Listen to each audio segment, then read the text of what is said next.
Le Zohar de ce matin, Parashat Tazria, un Zohar très intéressant.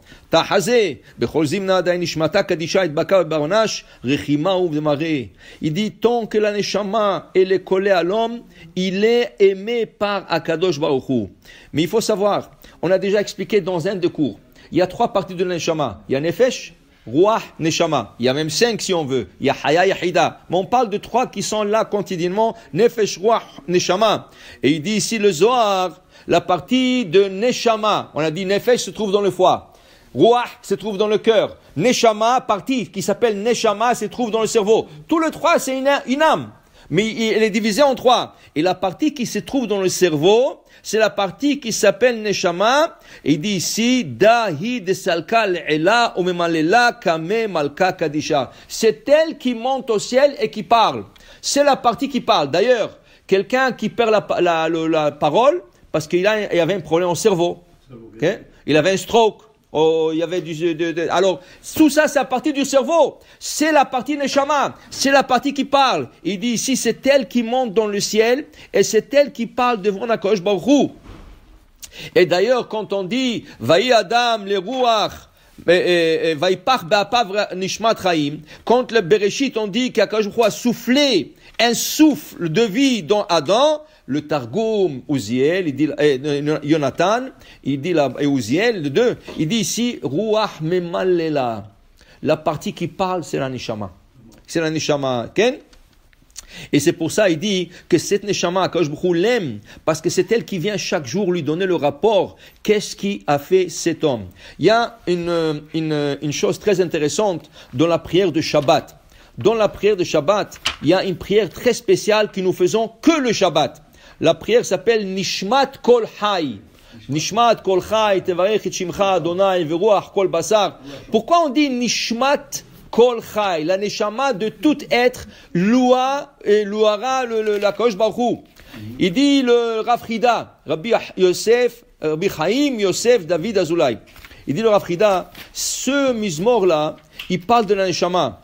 Et au moment que la personne y va fauter, la Neshama le quitte.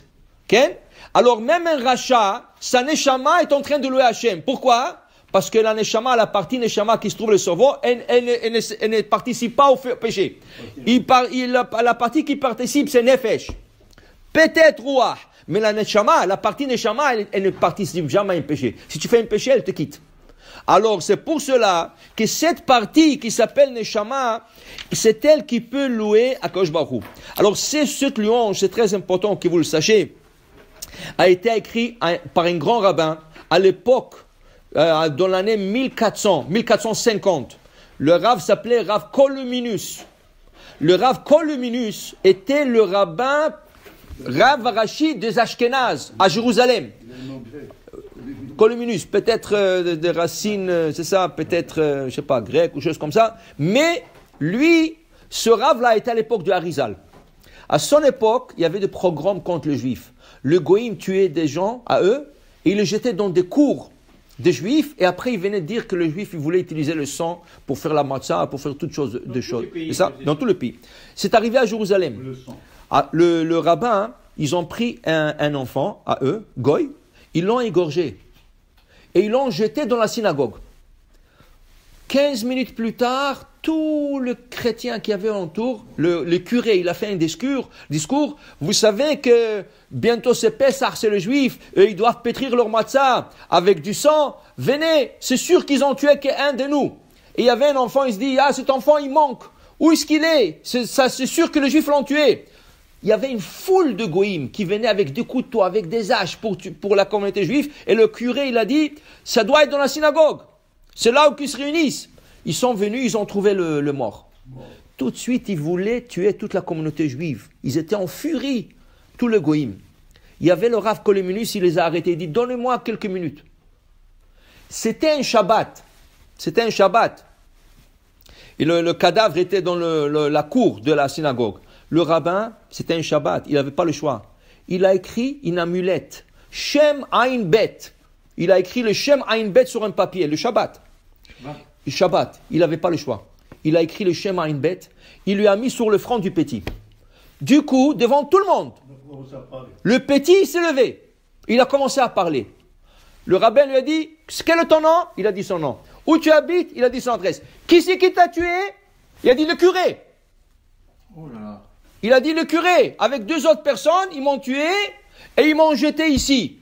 Il a dit c'est fini, j'ai plus besoin de toi. Il a pris le papier, il l'a enlevé, il est tombé comme un mort. Par, il est tombé. Tout le monde a vu ça, tous les goïms s'enfuient. Ok? Sinon, ça allait être une catastrophe pour la communauté juive. Ils auraient tué tout le monde à Jérusalem. Ok? Le rabbin, il a composé Nishmat Kol Hay. Qu'est-ce qu'il dit là-bas? Si vous faites attention, il dit Ameorer yeshenim v'amekitz nirdamim. Akadosh Baruch Hu fait réveiller ceux qui dorment. Ce petit-là était mort, il dormait. Il a réveillé. Okay? Mais hayem etim, il a été ressuscité. Rofer cholim, il était malade, il est mort. Alors il a revu. Pokeach ivrim, il a ouvert ses yeux. Le petit, il a ouvert ses yeux. Zokef kefufim, il s'est mis debout. Amessiah, illemim, ceux qui sont muets, ils parlent. Voilà, il était muet, il était mort. Il parlait. Vamfaneach nelamim, et il dévoile tout le secret. Il a dévoilé tout le secret. Ulcha levadecha, anachnu modim. Dieu, à toi seul nous remercions. Ce rabbin, il ne s'est pas pardonné lui-même. Pourquoi? Parce qu'il a écrit l'amulette Shabbat. Il a demandé, dans son enterrement, 1540 à peu près, il est décédé, à l'année 1540, il a demandé qu'on ne l'enterre pas dans la terre, qu'on le jette. Comme ça va être sa capara. La communauté a refusé. Ils ont refusé.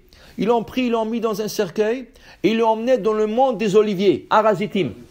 Quand ils sont arrivés au monde des oliviers, il y a un groupe des Arabes qui sont venus les attaquer. Ils avaient peur. Ils ont jeté le cercueil et ils sont sauvés. Le cercueil a dégringolé la montagne. Tac, tac, tac. Le cadavre, il tombait. Ils n'ont pas trouvé le cadavre après. Mais ils ont trouvé le cercueil. Qu'est-ce qu'ils ont fait? Ils ont pris des pierres, ils ont mis par-dessus le cercueil, ils ont dit, ok, ça va être la place de son enterrement. C'était connu à Jérusalem comme Ségoula. Quelqu'un qui voyageait, il prenait une pierre de là-bas, et il promettait, il faisait un neder, quand je reviens du voyage, je remettrai la pierre à sa place. C'était un Ségoula de protection.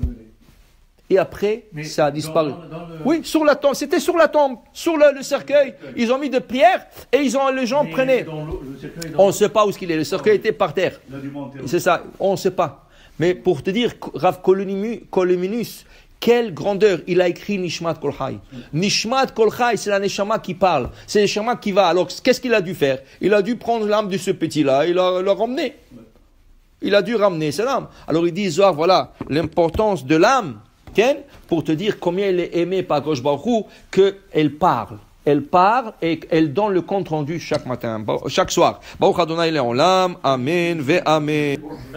Vous allez voir, dans quelques jours. Rolando,